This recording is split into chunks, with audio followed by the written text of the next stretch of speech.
시간이 되었습니다. 마음을 정돈하시고 조용히 묵상기도 드리심으로 9월 14일 주일 예배 하나님 앞에 드리겠습니다. 함께 기도합니다.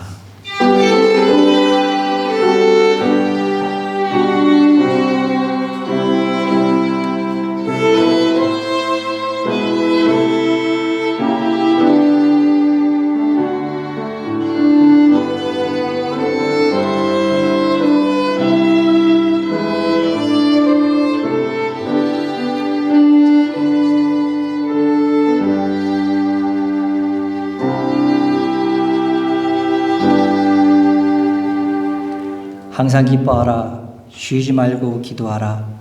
범사에 감사하라. 이는 그리스도 예수 안에서 너희를 향하신 하나님의 뜻이니라. 아멘. 하나님 아버지 감사합니다. 우리들에게 항상 기뻐하고 기도하며 감사할 것을 말씀하셨는데 아버지 이 시간 돌아볼 때에 그렇게 살지 못했던 것을 먼저 주님 고백합니다.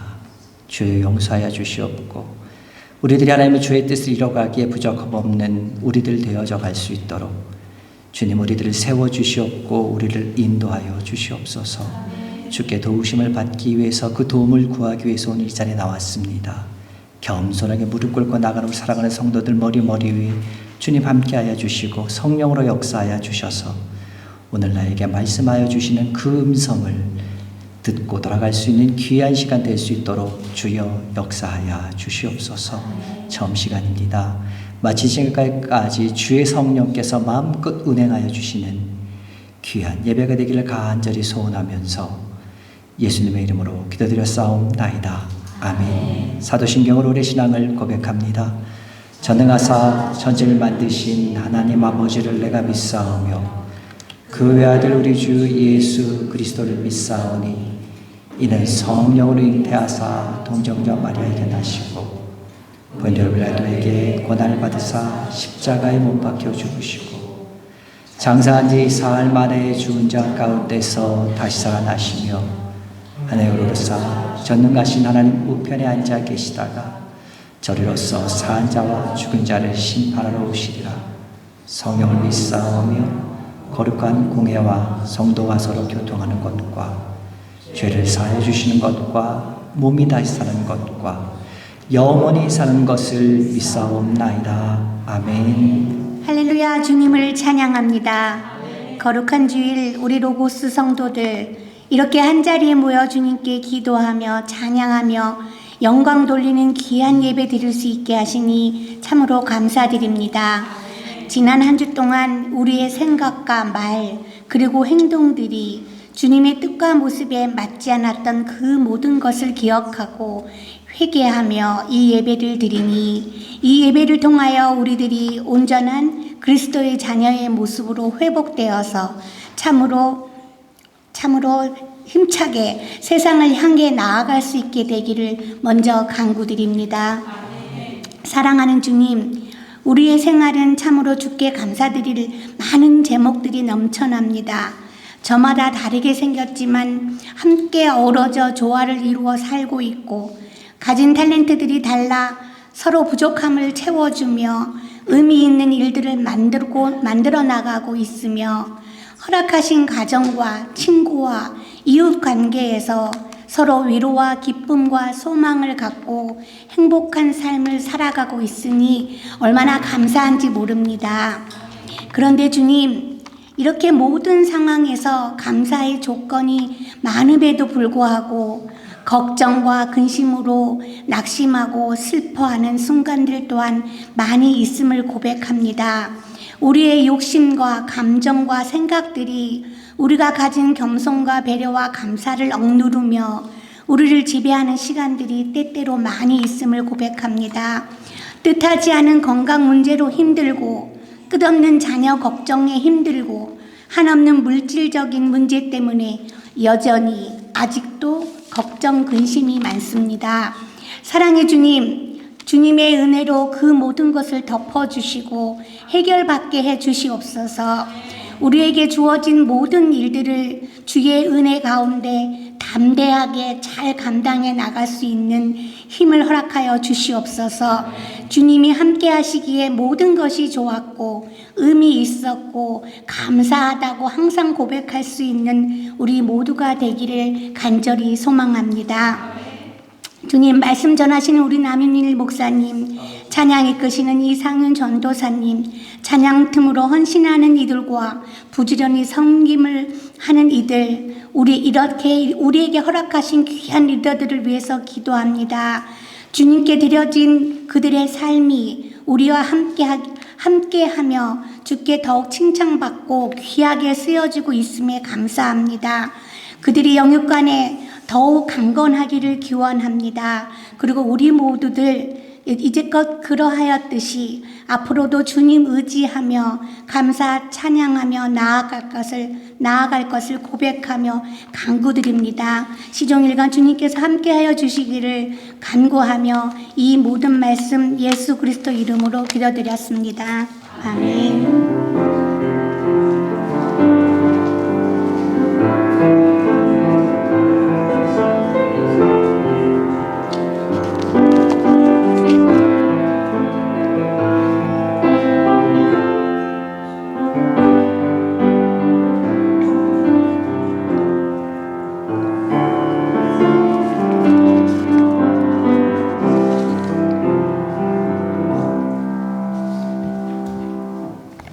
할렐루야. 지난 한 주간 평안하셨습니까?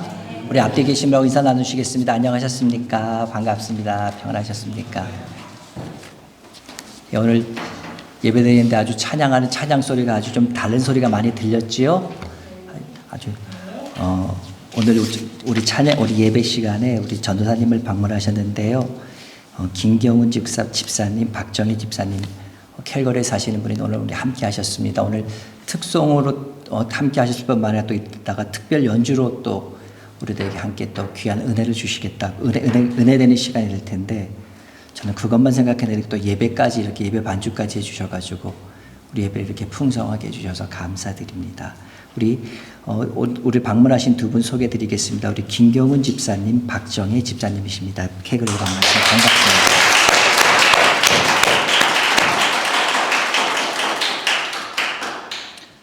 우리 여러 가지 사정으로 예배 못 드리시는 분들 계십니다. 그리고 기도가 필요하신 분들도 계실 거고요. 잊지 마시고 함께 기도해 주시고 또 저한테 말씀해 주시면 함께 중보 기도하면서 이겨갈 수 있도록 함께 기도하겠습니다. 위해서 기도하며 나갈 수 있는 되길 간절히 원합니다. 오늘 친교 식탁은요, 민수영 집사님 가정에서 섬겨주셨습니다.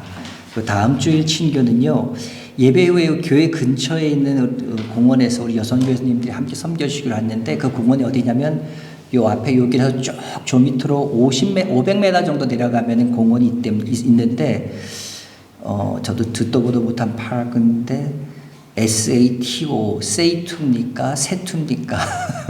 어쨌든 그 파크입니다. 여기서 한 550, 제가 구글링을 해보니까 차로는 한 1분 거리입니다.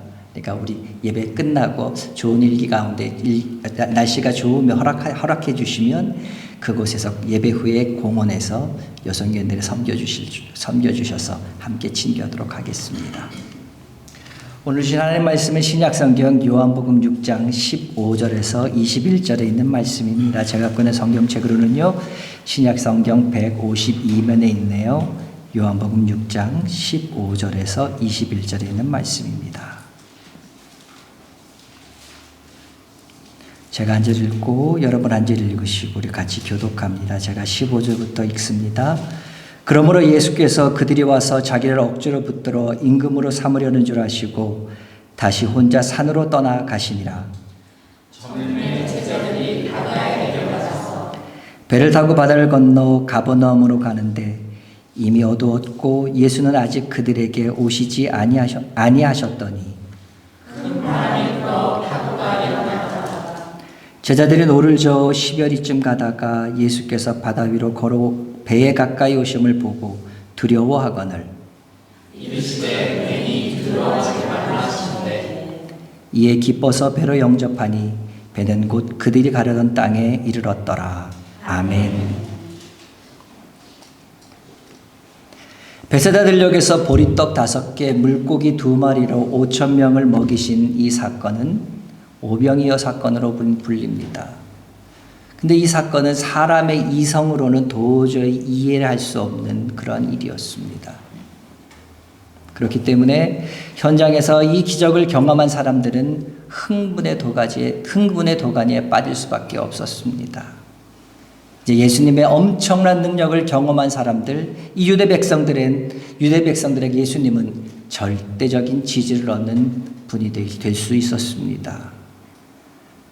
그런데 이 분위기가 굉장히 묘한 방향으로 흘러가는 것을 보게 됩니다. 오늘 본문 15절에 보면은요, 예수께서 그들이 와서 자기를 억지로 붙들어 임금으로 삼으려는 줄 아시고 라는 말이 나옵니다. 베세다 빈들에 모여든 사람들은 어떤 사람들입니까? 예수님께서 그 앞에 보이셨던 기적들을 직접 경험하셨던 현장에 있던 사람이거나 혹은 소문으로 들었던 사람일 겁니다. 그렇기 때문에 그들은 이 광야에 어른들만, 남자 어른들만 5천 명이나 될 정도로 굉장히 많은 사람들이 모였습니다. 예수님께 베푸신 많은 기적들을 보면서, 경험하면서, 들으면서 그들의 머릿속에 구약에서 예언한 메시아가 떠오르기 시작했을 겁니다. 그런데 그런 그들에게 오병이의 기적은 결정타가 되어 저분이 메시아다 라는 이것을 확신하게 만들어줍니다. 이제 그들은 예수님이 자신들의 왕이 되셔서 지긋지긋한 로마의 압제에서 정치적인 노예에서 굴러나서 해방시켜 주실 것이라는 야무진 꿈을 가지고 예수님을 이용하려는 분위기가 갑자기 급반전됩니다. 요한은 그들이 예수님을 붙들었던 당시의 급박한 상황을 목적을 가지고 붙들었다, 특별히 탐욕을 가지고 붙들었다는 그런 의미를 가지고 있는 단어인 할파제인이라는 다른 단어를 사용해서 그들이 그냥 붙들었다는 것이 아니라 어떤 목적을 가지고 예수님을 강압적으로 붙들고 있었다라는 것을 분명하게 합니다. 요즘 말로 바꾸면은요, 쿠데타를 통한 혁명 시도를 하려 했다라고 할 수 있겠죠. 근데 주님을 메시아로 여겨서 강제로 왕으로 세우려는 이 베세다 들녘에 모인 많은 이스라엘 백성들, 그리고 그 예수님을 붙잡으려고 하는 그 사람들의 의도에 대해서 예수님의 제자들은 어떤 반응을 보입니까? 이 질문에 대한 대답은 같은 사건을 기록하고 있는 마가복음 6장에 보면은 해답이 분명히 보입니다. 마가복음 6장 45절을 제가 읽습니다. 예수께서 즉시 제자들을 재촉하사 자기가 무리를 보내는 동안에 배 타고 앞서 건너편 벳세다로 가게 하시고, 주님은 제자들을 재촉하셨습니다. 재촉했다. 재촉하다라는 말의 국어사전의 의미는요, 빨리 하도록 다그쳤다라고 되어 있습니다. 무슨 말입니까? 무엇인가 강제적이고 물리적인 힘이 포함되어 있는 그런 단어란 말이지요. 왜 예수님께서 이렇게 강제적으로, 물리적으로 빨리 하도록, 떠나도록 재촉하고 다그치셨습니까? 왜요? 제자들 역시도 오병이어 사건을 만나면서 기적의 흥분에 같이 빠졌습니다. 그리고 그들의 스승인 예수님께서 인기가 치솟는 것을 보면서 그들 역시도 같이 흥분해서 그 자리를 즐기고 있었습니다. 이곳에 있으면은요, 예수님이 왕으로 추대될 것이고, 예수님이 왕으로 추대되면 제자들인 자신들은 틀림없이 한 자리 정도는 차지할 것이다 라는 기대감이 그들 마음속에 꿈틀거리기 시작했습니다. 이것을 모를 바 없는 주님이 어떻게 하십니까? 정치적인 꿈을 꾸면서 벳세다에 머물고 있는 사람들을 제자들과 격리시켜야겠다 생각하십니다. 그래서 그럼 예수님은 제자들을 재촉하셔서 떠날 것을 강력하게 원하셨는데 그 예수님의 마음을 강력하게 담고 있는 단어가 바로 재촉했다라는 말입니다. 주님은 때가 되면요, 하나님께서 보내주신 그 목적 그대로 십자가를 지고 인류 구원이라는 위대한 역사를 감당하기 위해서 오신 메시아이시지, 왕이 되어 쿠데타를 꿈꾸는 유대인들만의 메시아는 아니셨기 때문이지요. 오늘 본문 우리가 읽은 본문은요, 이 오병이어의 사건 이후에 일어난 일들을 쭉 기록하고 있습니다. 저는 오늘 같은 사건을 기록하고 있는 마가복음 6장을 병행해서 살펴보면서 사건을 살펴보려고 합니다. 먼저 제가 16절부터 19절을 다시 한번 읽도록 하겠습니다. 16절부터 복록합니다. 저물매 제자들이 바다에 내려가서 배를 타고 바다를 건너 가버나움으로 가는데 이미 어두웠고 예수는 아직 그들에게 오시지 아니하셨더니 큰 바람이 불어 파도가 일어나더라. 제자들이 노를 저어 11회쯤 가다가 예수께서 바다 위로 걸어 배 가까이 오심을 보고 두려워하거늘. 제자들은 지금 배를 저어 예수님께서 재촉하시니까 배를 저어서 벳세다를 떠나서 반대편에 있는 곳인 가버나움을 향해 가고 있습니다. 근데 오늘 본문 18절에 뭐라고 되어 있습니까? 큰 바람이 불어 파도가 일어났다. 같은 말을 기록하고 있는 마가복음 6장 48절은 이렇게 기록되어 있습니다. 바람이 거스림으로 제자들이 힘겹게 노젓는 것을 보시고 밤 사경쯤에 바다 위로 걸어서 그들에게 오셨다. 이 두 본문을 가만히 살펴볼 때 분명히 저를 보이는 것은 뭡니까? 갈릴리 호수에서 바람이 불었다. 굉장히 큰 바람이 불었는데 그 바람이 심상치 않은 그런 바람이었다는 겁니다. 특별히요, 마가복음에 보면은 바람이 거스름으로라는 말이 되어 있습니다. 이 말을 통해서 그들이 제자들이 가려는 곳 가버나움 쪽에서 바람이 불어오고 있는, 쉽게 말해보면 맞바람이 맞고 그들이 지금 가고 있다는 거죠. 한국에 가보신 분들은 잘 아실 거예요. 한국에 가는 시간, 오는 시간, 비행기가로 가는 거리는 똑같습니다. 그런데 시간적으로 차이가 2시간 가까이 차이가 나죠. 왜요? 한국으로 갈 때는 순풍을 타고 제트기를 타고 가고요. 에드먼ton 돌아올 때는요, 맞바람, 역풍을 타고 오기 때문에 비행기조차도 2시간 가까이 차이가 납니다. 그런데 파도가 치는 가운데 노를 젓는 배로 그 향해 가고 있는 것 상상해 보십시오. 결코 쉽지 않을 겁니다.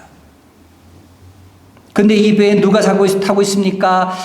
노를 젓고 있는 사람들 중에는요, 갈릴리사 잔뼈가 굵은 그곳이 고향 출신인 베테랑 어부가 4명이나 있습니다. 베드로, 안드레, 야고보, 요한. 그들은 그것을 훤히 압니다. 어디에 무엇이 있고 언제 어디에 가면 고기가 있고 언제 파도가 일어나고 이 파도가 일어난 이유가 무엇인지 모든 것을 다 알고 있을 정도로 훤히 아는 사람들이었습니다.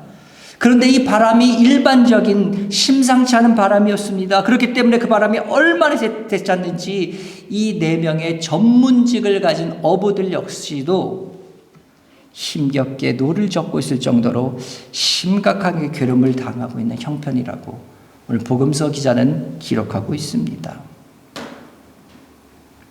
힘겹게 노를 겪고 있는 그들은 아마 저는 2가지의 고통을 겪고 있을 거라고 생각합니다. 첫 번째는요, 육체적인 고난이지요. 우선요, 오병이어의 축제로 그들은 몹시 심신이 지쳐 있을 겁니다. 한번 생각해 보십시오.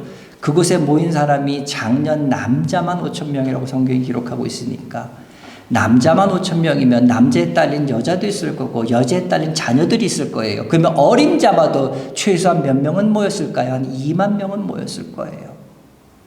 2만 명이나 모인 사람들입니다. 근데 그들이 시장했다, 돌아갈 때 탈진할까 걱정하여 예수님께서 말씀하신 것을 볼 때 그들은 시장한 사람들이었습니다. 자, 시장한 사람들 앞에, 배고픈 사람 앞에 음식을 나눠줍니다. 프리로요. 어땠을까요? 라인업 쫙 해서 한 명 한 명 받아갔을까요? 아니겠지요. 사방에서 아우성 치면서 팍 받아갔겠지요. 아마 그들이 어느 정도 배가 부를 정도 때까지는 굉장히 혼란스럽고 아수라장이었을 겁니다. 그런 가운데 그들에게 음식을 다 나눠줬습니다. 마지막으로는요, 그리고 그들 사이를 돌아다니면서 남은 조각을 12광줄이나 거두었습니다. 2만 명이 앉아있는 공간, 거기를 돌아다녔다고 생각해 보십시오. 얼마나 많이 걸어다녔을까요? 얼마나 많은 애를 썼을까요? 거두는 건 역시도 쉽지 않았을 겁니다. 그렇기 때문에 그들은 굉장히 힘든 가운데 있었겠지요.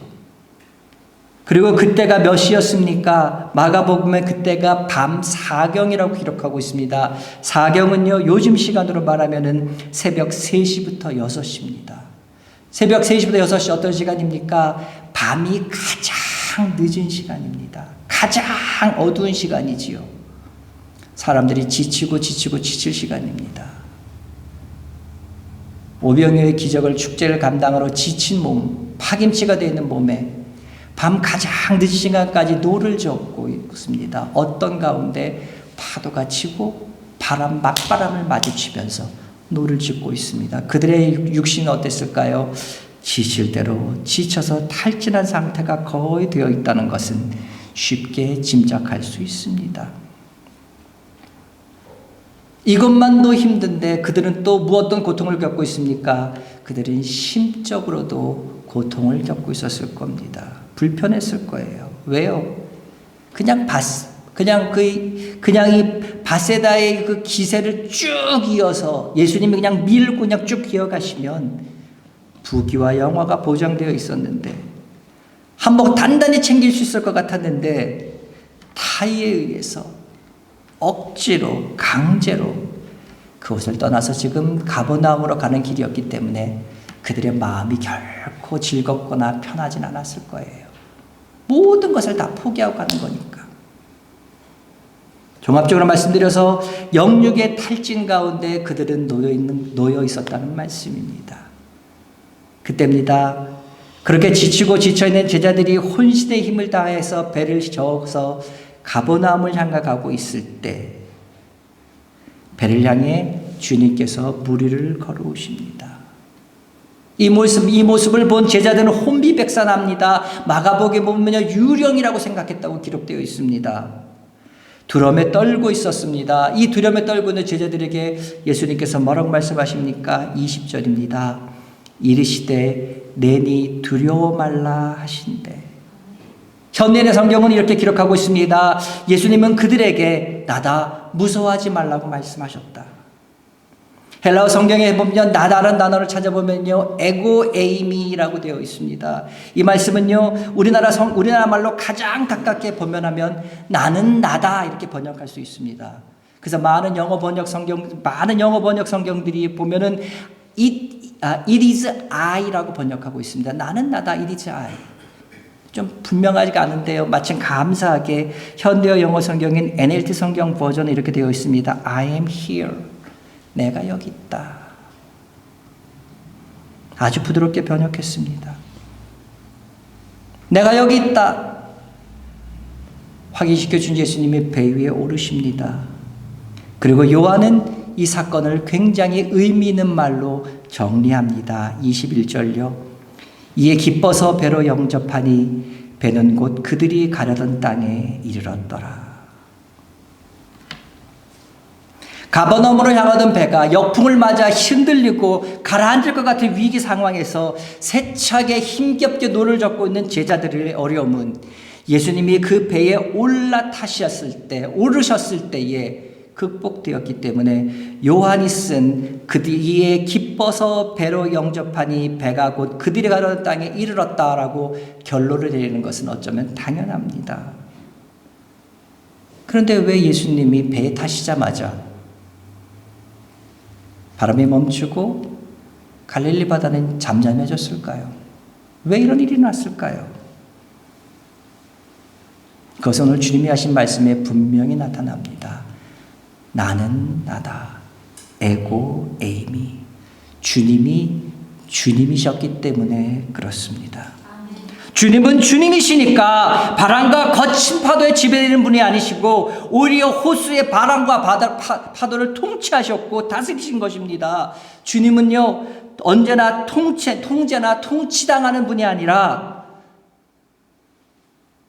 통치하시고 다스리셨던 분이셨기 때문에 주님이 함께 하시면 사건의 마무리는 해피 엔딩입니다.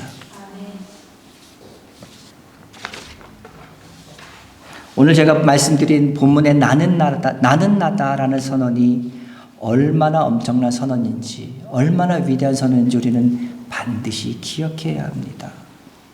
이와 같은 사건이 비슷한 곳이 나오죠. 출애굽기에 나오지요. 모세가 이스라엘 백성들을 출애굽할 사명을 가지고 바로에게 갈 때 하나님 내가 누구라고 누가 나를 보냈다고 하겠습니까? 했을 때 하나님 뭐라고 하셨습니까? 나는 나다라고 말씀하셨습니다. 그 일이 있은 후 이스라엘 백성들이 출애굽합니다. 그리고 출애굽기 32장에 보면은요, 출애굽해서 이제 시내산에 이릅니다. 시내산에 이르러서 모세가 시내산에 올라가서 하나님으로부터 율법을 받으려고 만나려고 올라갔는데 40일 동안 아무런 응답이 없었습니다.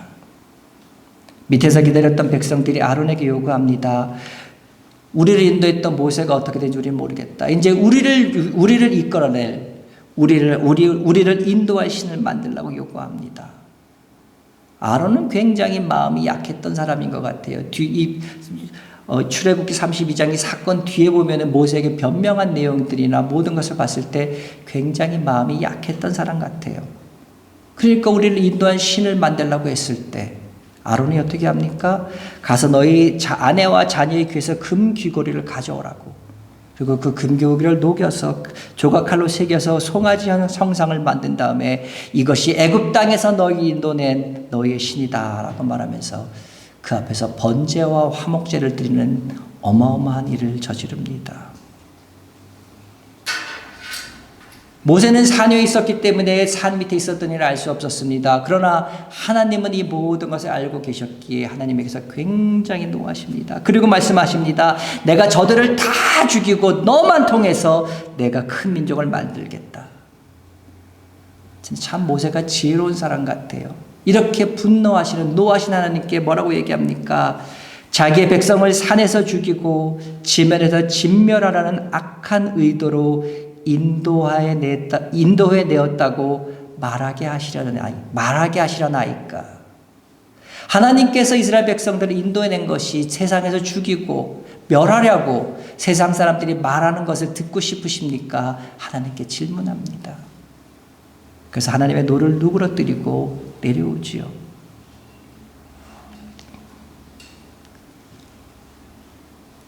하나님 앞에서는 그렇게 말했던 모세였지만 막상 내려와서 금송아지를 만들고 그 앞에서 춤추며 뛰어노는 이스라엘 백성들을 보았을 때에 눈으로 보니까 모세도 참지 못했던 것 같아요. 그 모습을 보고는요, 그냥 하나님께서 받은 그 십계명 돌판을 그 자리에서 내어 던져버립니다. 그리고 깨트려버리죠. 그러면서 금송아지를 만든 신의 산 밑에 있던 많은 사람들에게 이렇게 명령합니다. 출애굽기 32장 20절입니다. 출애굽기 32장 20절 이렇게 명령합니다. 모세가 그들이 만든 송아지를 가져다가 불살라 부수어 가루를 만들어 물에 뿌려 이스라엘 자손에게 마시게 하니라. 모세가 왜 이런 일을 했을까요? 너희들이 나쁜 일을 했으니까 이거 먹고 고통받아라, 배탈이라도 나라, 이런 의도였을까요? 왜 이렇게 약간 좀 기괴하기까지 한 이와 같은 일을 왜 모세는 이스라엘 백성들에게 행합니까? 거기에 어떤 의미가 있었을까요? 학자들 따라 많은 해석이 있습니다. 근데 저는 불에 녹고 가루로 변하고 사람들의 입으로 마시는 그야말로 아무것도 아닌 무력한 존재가 우상임을 강력하게 알리고 싶었던 하나님의 의지를 모세가 이스라엘 백성들에게 생생하게 보여준 것이다 라는 해석에 저는 동의합니다. 너희들이 세운 저 우상, 너희들이 만든 저 금송아지는 불에 녹고 가루로 변하고 너희들이 입으로 마신다 할지라도 아무것도 일어나지 않는, 아무것도 할 수 없는 무력한 존재라는 것을 그들에게 생생하게 알리고 싶어서 이렇게 했다는 거지요. 근데 여러분, 그거 아십니까? 오늘날에도 마찬가지입니다. 아무것도 아닌 것들이 불에 녹고 가루로 변하고 사람들이 입으로 마실 수도 있는 그런 아무것도 아닌 것들이, 무력한 것들이 하나님의 자리를 대신하고 있습니다. 그리고 하나님께 예배하는 것보다 그들에게 우선의 가치를 두고 사람들이 그들에게 나아갑니다. 그런 그들에게 하나님께서는 오늘도 변함없이 이렇게 외치고 계십니다. 나는 나다. 내가 여기 있다. 분명하게 외치고 계십니다. 오늘 본문을 통해 또 우리가 알 수 있는 것 한 가지는 뭡니까? 오늘 본문을 통해 우리는 주님과 함께 있음과 없음이 우리들의 신앙 승패를 결정하는 지렛대임을 분명하게 알게 됩니다. 요한은 이를 의미하는 내용을 17절에 남깁니다. 17절에 이런 말씀이 있습니다. 배를 타고 바다를 건너 가버나움으로 가는데 이미 어두웠고 예수는 아직 그들에게 오시지 아니하셨더니 마지막 부분에 뭐라고 되어 있습니까? 예수는 아직 그들에게 오지 아니하셨더니. 예수님께서 그들이 치열하게 싸우고 있는 그 현장에 아직 오지 않으신 상태임을 분명하게 보여주고 있습니다. 예수님이 계시지 않는 곳에서의 제자들의 노력은요, 분명한 한계를 가진 노력일 수밖에 없었습니다. 근데 그 반전이 있습니다. 21절에 뭐라고 되어 있습니까? 이에 기뻐서 배로 영접하니 배는 곧 그들이 가려던 땅에 이르렀더라. 이것과 병행되어 있는 말씀 마가복음 6장 51절은 더욱더 분명하게 보여줍니다. 배에 올라 그들에게 가시니 바람이 그치니라. 예수님께서 배에 오르시자마자 바람이 그쳤다고, 예수님이 있음이, 예수님이 계심이, 예수님의 존재가 모든 문제의 해결점임을 분명하게 알려줍니다. 우리 믿는 사람들에게 있어서 굉장히 중요한 것이 있습니다. 그것은 주님이 함께하고 계신가, 그렇지 아니한가, 그것을 인식하는 것이 신앙의 승패를 결정하는 주요한 요소란 말입니다. 예수님께서 함께 계시면은요, 파도와 바람 가운데서 우리는 안심할 수 있습니다. 하지만 예수님과 떨어져 있을 때 바람과 파도는 우리에게 고통과 괴로움을 줄 뿐입니다. 우리들의 삶 역시 마찬가지예요. 우리들 처한 상황 가운데 고민합니다. 고통받을 때도 있습니다. 내가 예수님과 함께 한다고 해서 우리들에게 있는 모든 고난, 고통이 없어진다고 저는 여러분들에게 말씀드리지 않습니다. 예수님과 함께해도 고통은 고통일 뿐이고, 예수님과 함께해도 힘들 건 힘들 것 뿐이에요. 똑같아요. 예수님과 함께해도. 그러면 예수님과 함께할 다른 게 뭡니까? 예수님과 함께하면은요, 분명히 말씀드리지만 예수님과 함께하면 이길 수 있습니다. 그래서요, 마지막은요, 해피엔딩으로 끝날 것이 분명합니다. 분명한 것은요, 그분이 나와 함께 하시면은요, 내가 가진 것이 하나도 없다 할지라도 전부를 가진 사람이지만, 그분이 나와 함께 계시지 않으면 내가 세상 모든 것을 다 가졌다고 떠버린다 할지라도 하나도 가진 것이 없는 불쌍한 사람이라는 겁니다. 예수님은 우리들의 모든 것이 되시기 때문입니다. 또 하나 있습니다. 우리들이 생각합니다. 주님 사랑해요.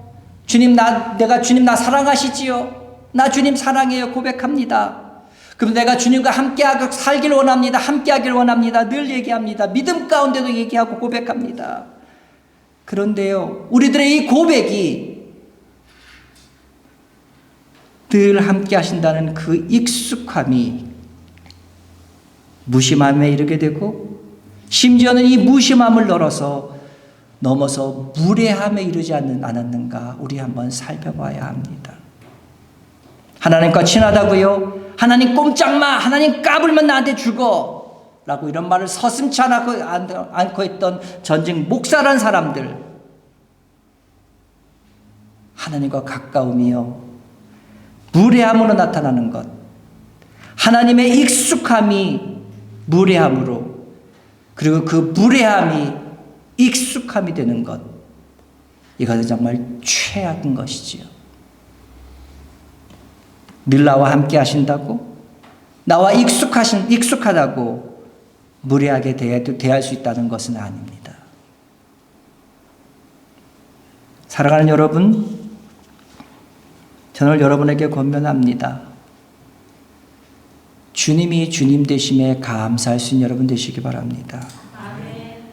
하나님을 사람이 만든 조각품 정도로 여러분 평가절하하지 마십시오. 하나님이 하나님 되셨기 때문에 우리가 구원받을 수 있었다는 것을 여러분 살아가면서 단 1초라도 잊지 않기를 간절히 원합니다. 오늘도 하나님이 우리의 삶의 현장에 계시며 나는 나다라고 말씀하십니다. 내가 여기 있다 말씀하십니다. 이 말씀하시는 그 음성에 귀 기울일 수 있는 여러분 되시길 간절히 소원합니다. 그리고 그 주님으로 모시면서 함께 나가는 그 인생이 가장 복된 인생임을 분명히 믿습니다. 바라기는요, 여기 모인 사랑하는 모든 성도님들 늘 언제나 하나님과 함께 하시며 함께 하시되 익숙함에 빠져서 무리하지 않는 주님을 주님으로 모시고 함께 할 수 있는 여러분 되시기를 주의 이름으로 간절히 축원합니다. 기도합니다. 하나님 아버지 감사합니다. 오늘도 말씀 가운데 우리에게 깨달음을 허락하시니 감사합니다. 그렇습니다. 하나님, 주님은 우리와 늘 언제나 함께 하셨고 우리와 늘 언제나 인도하시기를 기뻐하신 하나님이셨습니다. 근데 하나님, 우리가 그 하나님을 너무 익숙하다는 이유로 너무나 무례함을 가지고 주님께 대한 건 아닌가 다시 한번 돌아봅니다. 하나님께서 나에게 너무나 모든 것을 받아주신다고, 용서하신다고, 인내하신다고, 참는다고, 지금까지 나의 살아왔던 주님에 대한 나의 모습들을 돌아볼 때에 많은 부분들에서 부끄러운 것들임을 고백합니다. 주여, 바라고 원하옵기는 이제부터는 주님과 동행하며 사는데, 동행하며 사는 것이 끝나는 것이 아니라 주님을 주님의 자리에 모시고 살아갈 수 있는 귀한 우리들 될 수 있도록 주여 복내려 주시옵소서. 그렇게 살아갈 때 우리 인생이 주님과 동행함으로 말미암아 해피엔드로 끝나게 될 줄 믿사오니 주님 부르시는 그 순간까지, 마지막 주 앞에 서는 그 순간까지 주님과 동행하며 살아나갈 수 있는 복된 인생들 될 수 있도록 주여 복내려 주시옵소서. 예수님의 이름으로 기도드렸사옵나이다.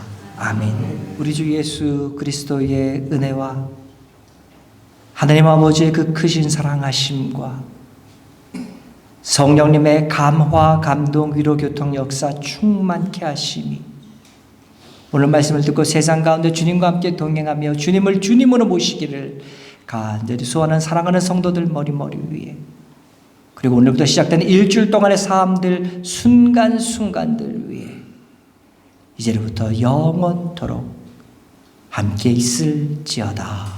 아멘.